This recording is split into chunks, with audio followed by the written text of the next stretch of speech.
Yeah, so my book is imagines the world after a failure of our technical civilization. It's all come crashing down. So the world would inevitably regress. I mean, we wouldn't, our buildings would cease to function, our roads would become overgrown, we would move back into the past. It would look like the past. I think we would live as we did in the past. It would be an agrarian economy. And people would go back to the church, and so the world would feel as it did before the Industrial Revolution. And that was my idea, really, to write a book where the reader starts off thinking, oh, this is hundreds of years ago, and then you suddenly realise, no, it's not. It's hundreds of years from now.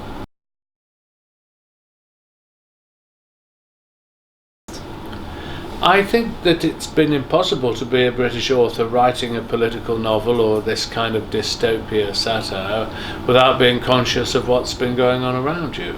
And for the first time, we've had a modern European government talking about food shortages, medicine shortages, breakdown in supply of food, the possibility of riots, the need for a curfew or rationing.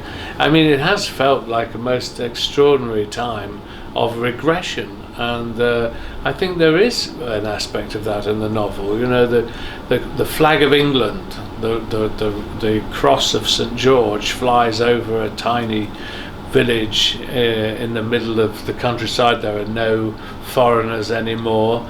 There were times when it felt like I was writing, the idyllic world of Brexit.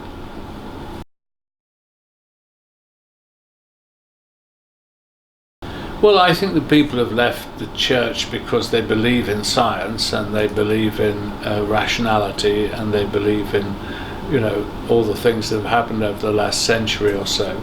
If you imagine a world in which all that has come crashing to a halt, then if people didn't have a faith in science and technology, it seems to me that they would go back to a kind of religious faith, an answer, and that the Christian faith in Western Europe, for the people of the Christian background, would provide an answer, because in the book of Revelation it prophesies exactly what happens in my novel, that is Armageddon, the apocalypse, a society that's become disconnected from faith and spirituality and is destroyed.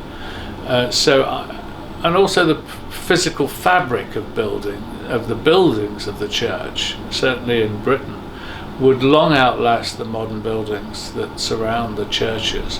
So I think they'd be physically present. I think that they would provide an answer for people for the calamity that had occurred. I think that science no longer would have its hold over people's imaginations. And I think that there is in all of us a capacity, a desire for an explanation beyond present circumstances. And there may have been a collapse in faith in an orthodox God. There's not been a collapse in irrationality or superstition or conspiracy theories or any other number of kind of things that happen at the moment.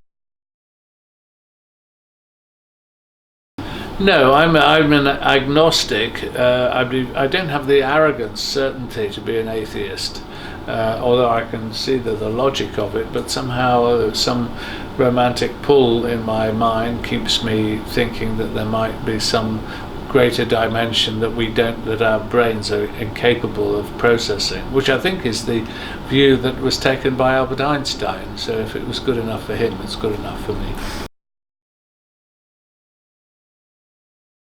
I think our modern way of life is more vulnerable than we realise, because I think over the last 20 years, 30 years, without us really noticing, so much of our physical economy has migrated to the realm almost of the imagination of the cloud. It's become digitalised. Our money transactions are increasingly online or with contactless cards. We no longer read maps. We let ourselves be guided by satellite navigation. All our memories, all our photographs, all our videos, all our correspondence, all of it is on these devices. If they fail, it would like a new dark age. Everything would be lost.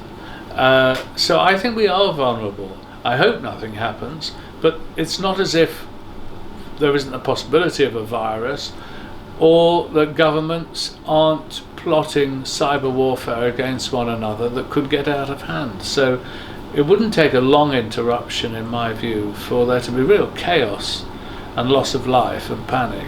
So I think we are vulnerable.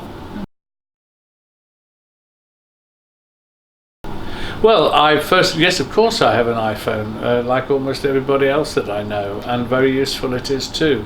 And I'm conscious of too great a dependence on it, actually, and I would be lost without it. I do use Twitter, and I enjoy it, but I'm also conscious that it brings out the worst in me quite often. I mean, that it's the sarcastic remark, the biting, cutting insult that gets the most followers, that it polarizes, that you only want to follow views that are the same as yours. You want to cut out the other views altogether.